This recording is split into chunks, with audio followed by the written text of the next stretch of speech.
Já está disponível o livro As Doutrinas do Inferno e Suas Manipulações Dentro das Igrejas. Adquira hoje mesmo. Olá, abençoados! Graça e paz! Bem-vindos ao canal da Graça Pura. Me chamo André Pimentel. Estamos juntos mais uma vez aí. Obrigado a todos os 24 mil e pouco inscritos, né? E é um número bastante expressivo. 24 mil mentes que não pensam mais segundo o sistema religioso, né? Abandonaram a velha forma de pensar, abandonaram a redoma, né? E pensar na redoma é muito ruim, né? Porque o sistema religioso são vários sistemas, né? E existem várias redomas, aí a pessoa vai pulando de galho em galho. Ele pula na redoma presbiteriana e aprende ali os sofismas presbiterianos. Ele pula ali no redoma da metodista e vai aprender os sofismas ali da redoma metodista. E assim vai, né? Isso eu falo das denominações que ainda dá para se falar, porque tem cada denominação aí, né, abençoado, que só a graça, né? Que perto de casa tinha uma que o nome dela era Jesus na Noite. Olha só, eu não entendia por quê. Aí descobri que eles tinham um trabalho, eles faziam um trabalho à noite para as pessoas, levavam alimentos para as pessoas em situação de rua. Até que um trabalho legal, né? Mas eu não sabia porque era Jesus na Noite, né? Mas, enfim, é uma igreja cheia de dogmas aí de sofisma do sistema tradicional. E, abençoado, e você, abençoado? Você também, você vê muita denominação aí com nomes até mesmo engraçados, né? Eu já vi vários. Bom, se você viu aí algum, coloca aí nos comentários. Isso é bom para que a gente tenha noção disso tudo aí que está acontecendo. Essa loucura, né, abençoado? Porque é uma verdadeira loucura. Bom, e para você aí que ainda não se inscreveu no nosso canal, ô abençoado querido, não faça isso, se inscreva agora mesmo. Principalmente se as mensagens têm feito você pensar, têm dado a vocês argumentos para que vocês pensem fora dessa redoma, né? Então esse é o objetivo desse canal, te dar armas para você pensar. E quando você pensa, você se torna um livre. Essa é a grande verdade. Conhecereis a verdade e a verdade vos libertará. E a verdade vem de pensamentos, tá? Aqui ninguém é obrigado a andar de azul porque o André está de azul ou de vermelho, de amarelo. Não, aqui você é um livre pensador. Você não é obrigado a pensar igual a mim. E é até interessante que haja realmente diferenças de pensamentos, porque cada um está em uma glória, né? Isso que é tremendo. Às vezes eu vejo irmãos aí com conhecimentos, poxa, bem acima do meu, eu fico impressionado. Falei, Jesus, ainda chego lá, né? Fico pensando aqui. Enfim, isso é dentro aí da graça, tá bom, queridos? Bom, então se inscreva no nosso canal, compartilhe as nossas mensagens, curtam as nossas mensagens também.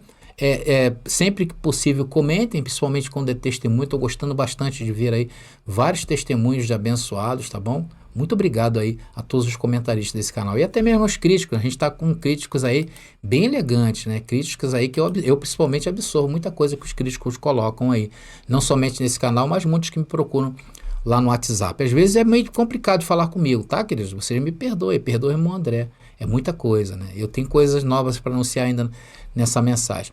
E compartilhe aí nas redes sociais que vocês estão inseridos. Estamos combinados em relação à inscrição?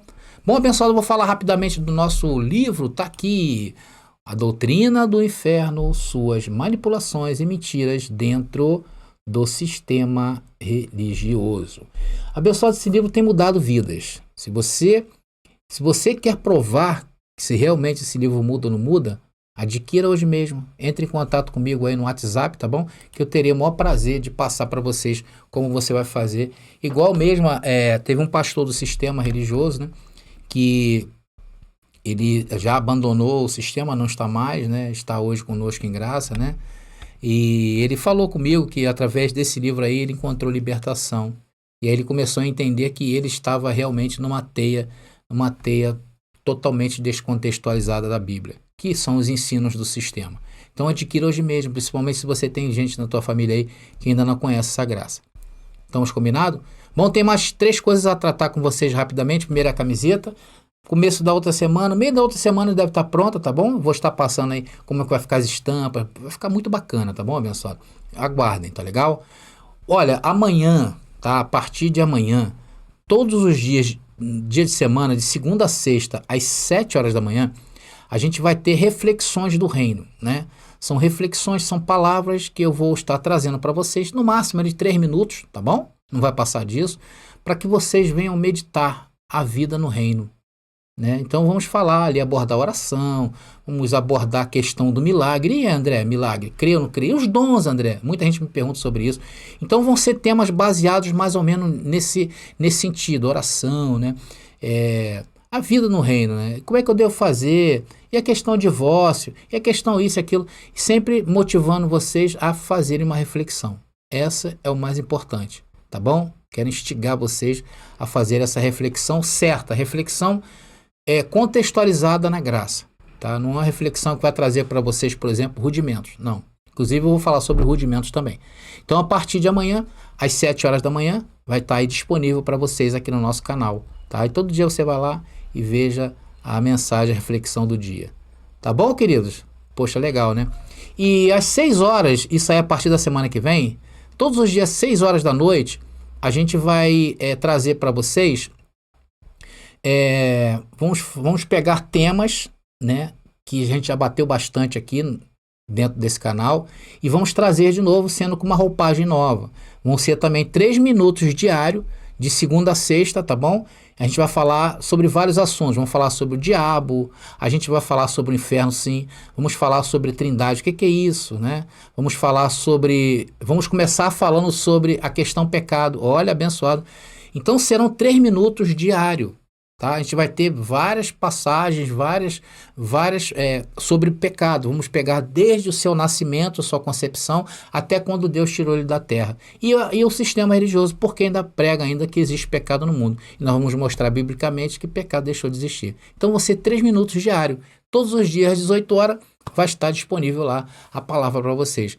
E continuar aqui o nosso trabalho, segundas, quartas e sextas e domingos, esse trabalho mais condensado, né? Um trabalho mais de estudo, voltado para estudo, onde vamos estar abordando vários temas também que virão em breve, tá legal? Por enquanto nós estamos falando sobre a vinda de Jesus. E hoje nós vamos falar nisso, vamos começar agora. Eu quero trazer aqui para os abençoados mais um tema tremendo, né? Jesus achará fé na terra? É uma pergunta, né? Mas será que essa pergunta é para ser respondida nos dias de hoje ou não? Vou colocar aqui o texto, abençoado. E se encontra em Lucas capítulo 18, versículo 8, que diz: quando vier o Filho do Homem, achará porventura fé na terra? Então, diante desse texto, o cristianismo tradicional, que espera, né, eles esperam uma vinda de Jesus para o futuro, eles respondem, eles pensam que Jesus está perguntando para eles nos dias de hoje. Então, eles respondem sempre como? Negativamente. É ou não é verdade? Eles não pensam positivo em relação a isso. Pode perguntar a qualquer um deles aí. Achará porventura o Senhor fé na terra? Eles dizem não vai achar não. O mundo vai estar um caos. Dizem que as pessoas estarão mergulhadas na apostasia, no pecado. A sociedade cristã estará corrompida pelo secularismo, cega pelo Deus desse século, que é o diabo.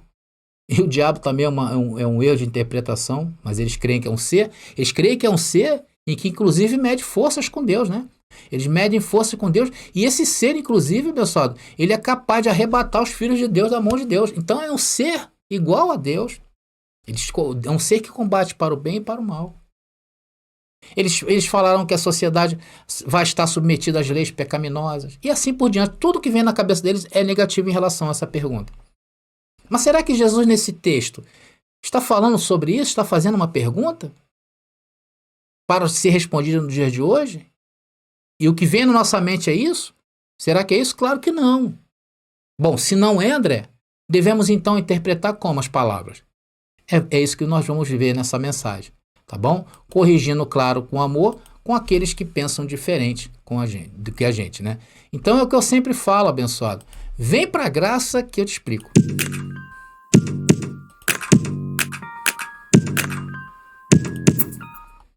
Então, abençoados, para começarmos a interpretar corretamente esse texto, vamos lê-lo na íntegra, porque eu só li uma parte. Porque os maliciosos de plantão, ou os sem sabedoria, param aqui e começam a profetizar contra a tua vida. Conforme eu falo, né? Começam a distorcer o rabo da porca. Porém, como eu não quero enganar ninguém, porque eu também já fui muito enganado, vamos ao contexto, né, da parte desse texto. Vamos mostrar todo o versículo para vocês. Não foi só isso aí não, tem uma parte aqui. Tá ali. Vou colocar. Digo-vos que depressa lhes fará justiça, Contudo, quando vier o Filho do Homem, achará porventura a fé na terra? Amados, agora considere comigo aqui alguns pontos importantes.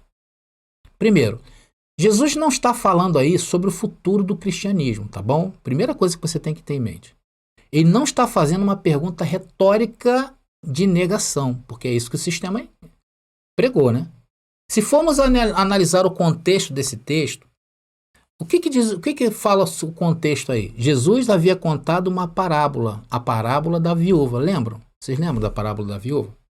Então, o contexto dessa passagem, o assunto é a oração perseverante. Agora nós vamos recorrer ao texto, ao grego, né, que é a língua que foi escrito no Novo Testamento. Então, nesse texto aí, antes da palavra fé, existe um artigo definido.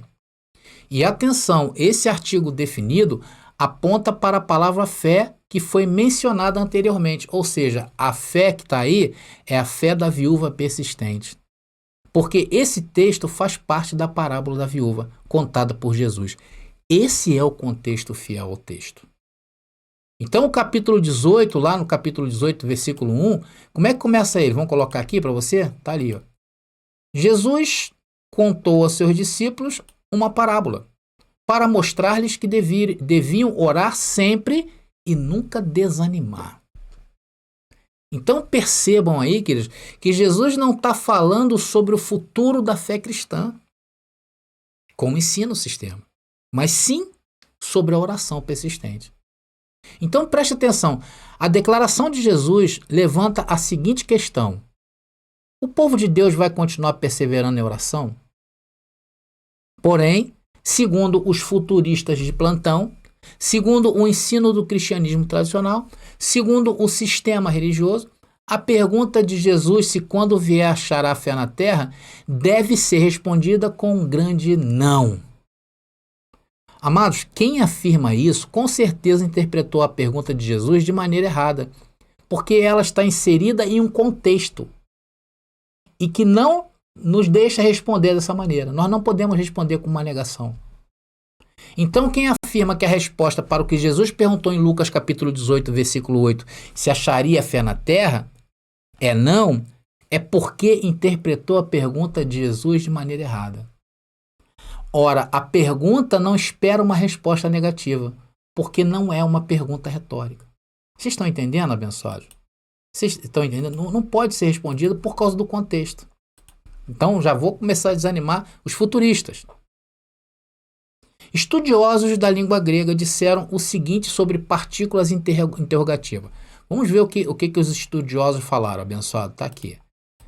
Está aqui, os estudiosos, inclusive em cima desse livro aí da gramática do grego, tá?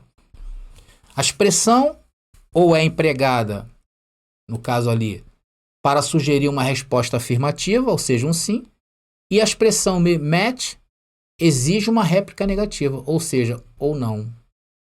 No entanto, aqui em Lucas capítulo 18, versículo 8, nenhuma dessas partículas interrogativas aparece no texto em grego. Não aparece. Nem sim, nem não. Eu vou colocar aqui esse versículo em grego. Eu sei que a gente não vai entender nada, eu conheço também pouco, tá bom, abençoado, de grego, mas eu vou colocar aqui para a gente entender. Tá ali, ó. Essa é a versão da Receptus, tá? Deixa eu colocar aqui a partícula que não apareceu, tá ali. A partícula apareceu agora aí para vocês, tá vendo? Então, abençoados, aqui não aparece nada disso. Ali você vai encontrar a palavra que está ali em amarelo, a palavra em grego ara, que indica um tom de suspense e ansiedade e impaciência da parte do questionador. O que isso quer dizer? Que a pergunta de Jesus não é retórica. Você sabe o que é uma pergunta retórica? Eu vou colocar aqui para vocês. Você sabe o que é uma pergunta retórica? Está aqui, ó. Uma pergunta retórica é uma interrogação que não tem como objetivo obter uma resposta, mas sim estimular a reflexão do indivíduo sobre determinado assunto. Então Jesus não está perguntando para o futuro. Jesus perguntou para aquelas pessoas ali, para eles refletirem. Então Jesus não está esperando um sim ou não como resposta, muito menos nos dias de hoje. É simplesmente uma pergunta para reflexão. Vocês estão entendendo? Em terceiro lugar, qual era o objetivo de Jesus ao fazer a pergunta aos discípulos? O objetivo de Jesus era alertá-los de algum acontecimento iminente. Ué, André, prova isso. Bom, vamos então ter que provar, porque o futurismo ensina que isso aqui é para alertar de algum acontecimento distante no tempo. Então vamos ao versículo anterior, em Lucas capítulo 18, versículo 7 e 8, a parte A do versículo 8. Está ali. Acaso Deus não fará justiça a seus escolhidos que clamam a Ele dia e noite? Continuará a adiar sua resposta? Eu afirmo que Ele lhes fará justiça e rápido. Meus queridos, vejam o que Jesus está dizendo. Ele está dizendo, ele afirma que será rápido. Perceba a ênfase que Jesus dá. Rápido lhes fará justiça. Portanto, o que Jesus tem em vista aqui é a iminente destruição de Israel, que aconteceria em breve, e que em Mateus capítulo 24, versículo 34, ele disse que seria o tempo de uma geração. E quanto dura o tempo de uma geração na Bíblia? 40 anos. Deus fará justiça, destruindo Israel por intermédio do exército romano. Fato esse que ocorreu anos depois, lá no ano 70 depois de Cristo. E notem os senhores que o texto diz aí o quê? Que é imediatamente anterior à parábola da viúva. Então, amados, isso aí que Jesus falou é sobre a destruição de Jerusalém. Depois vocês confiram aí em Lucas capítulo 17, versículo 22 ao 37, que vocês vão ver comprovando que está falando sobre a destruição de Jerusalém.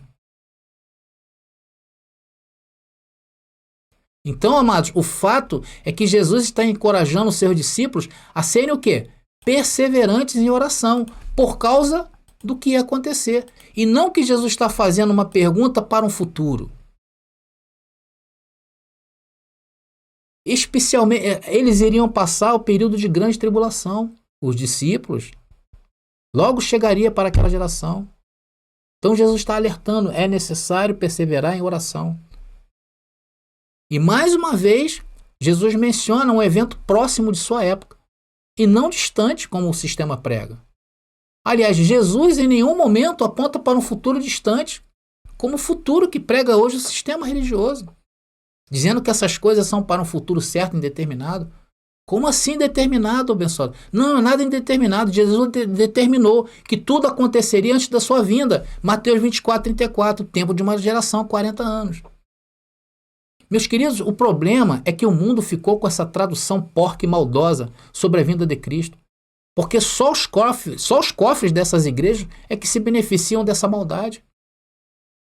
Por isso eles não querem ver vocês livres. Eles querem ver vocês presos em tudo. E o futurismo tem até uma razão de ser, porque ele mexe com as pessoas. Porque ninguém crê que Jesus já veio. Sabe por que ninguém crê que Jesus já veio? A primeira coisa que eles falam é, Jesus já veio, o mal está aí, existe dor e injustiça. Amados, mas tudo isto, o mal, a dor e a injustiça, tem jeito. É só aplicar o evangelho certo, sim ou não? As pessoas mudam. Você aí que crê na graça de Cristo consumada, que crê que Cristo já veio, mudou ou não mudou sua vida hoje? Escreve aí nos comentários para que eles leiam. Escreve aí, abençoado, a minha vida mudou. Hoje, no mundo que eu vivo pela fé e não há injustiça, porque Deus fez justiça. E o que é a dor? A dor é a causa de algo que fizemos. A causa é a consequência da vida nessa vida. Não tem como fugir disto. Então, amados, se quisermos consertar, vamos ter que trabalhar para não errar. Nós não podemos errar. A fome, por exemplo, é um desalinho. O que é a fome? A fome é o resultado de muita gente que tem, ou pouca gente que tem muito, e muita gente que não tem nada. Mas esse evangelho conserta as pessoas. Ela conscientiza que não precisam de muito dinheiro para serem felizes. Então, quando chega o evangelho da graça, quando chega quando se cai a ficha que Jesus já veio no ano 70 e que vivemos no reino de Deus, as coisas ficam mais equalizadas, mais equilibradas. É esse evangelho que eu creio. Então, pelo menos no meu mundo, essa palavra mudou. Se mudou, abençoado, escreve aí. Se não mudou, não precisa escrever nada não. Mas se mudou, escreve. Em quarto lugar nessa mensagem, Se Lucas 18:8, Lucas capítulo 18, versículo 8, estivesse falando do retorno glorioso de Jesus para um futuro, que não está, e se a resposta do sistema religioso é dizer que ele não achará fé na terra, porque é isso que eles fazem, né? Então o cristianismo terminará aqui em fracasso. O cristianismo perdeu. Como pode Jesus voltar para buscar o seu povo e não encontrar fé? Uma pessoa sequer firmada na fé. Seria a derrota de Jesus, não acham? Ele teria vindo morrer em vão. Ele nem precisava se dar o trabalho de encarnar, morrer pelos pecados, pelos pecadores, ressuscitar dos mortos, ascender aos céus, porque no dia do seu glorioso retorno à terra, ele não encontraria nenhuma pessoa firmada no evangelho dele. Imagina se isso acontecesse, queridos. Seria o acontecimento mais frustrante da história, sim ou não? Isso segundo a visão catastrófica do sistema religioso, porque veem tudo mal, não conseguem ver nada bem. Por isso que, no fundo, as coisas estão assim, é porque essas pessoas procuram soltar os seus demônios quando podem. É isso que fazem. Tu vê a questão financeira que eu citei ainda há pouco? Poucos têm muito e muitos não têm nada. É do sistema, abençoado. Veja aí o que está acontecendo nas passeatas de Jesus, um horror. Pessoas pregando armamento, irmão. Enfim, amados, tudo isso é fruto desse futurismo e a negação de que Cristo já veio no ano 70. Mas Jesus já veio no ano 70 e consertou tudo. No meu mundo ele consertou. E o seu, irmão, também consertou? Então, na nova aliança, não é assim como o sistema pensa. Porque Jesus, ao vir no ano 70, encontrou um povo vivo, encontrou um povo orando, encontrou um povo vigiando. Foi muita gente salva da destruição naqueles dias. Foi. Veja, nós pregamos aqui sobre os 144 mil que foram salvos porque se refugiaram nos montes, próximo à Judéia, e tantas outras histórias que estamos vendo aí. Então, no primeiro século, o cristianismo venceu, e depois do ano 70, tudo se fez novo. Portanto, Lucas 18:8 não é uma profecia para o futuro do cristianismo atual. E ali no texto, Jesus não está esperando uma resposta, como ensina o sistema religioso, para afligir a sua alma. Era uma pergunta retórica, e não esperando um não como resposta. E a grande verdade é que Cristo retornou à terra e encontrou ela cheia de conhecimento dos céus, que foi naquele dia da grande multidão que veio salva da grande tribulação. E hoje Jesus encontra em nós aquilo que nós valorizamos em tudo que fazemos. Encontra o quê? O conhecimento em nossos corações. Assim como as águas cobrem o mar. Bom, meus amados irmãos, eu vou ficando por aqui, conforme eu falei para vocês. É uma mensagem rápida, uma mensagem de reflexão para nós nos dias de hoje. Bom, abençoados, graça e paz, e até a próxima mensagem. Deixa eu ver aqui. Agora sim. Graça e paz e até a próxima mensagem.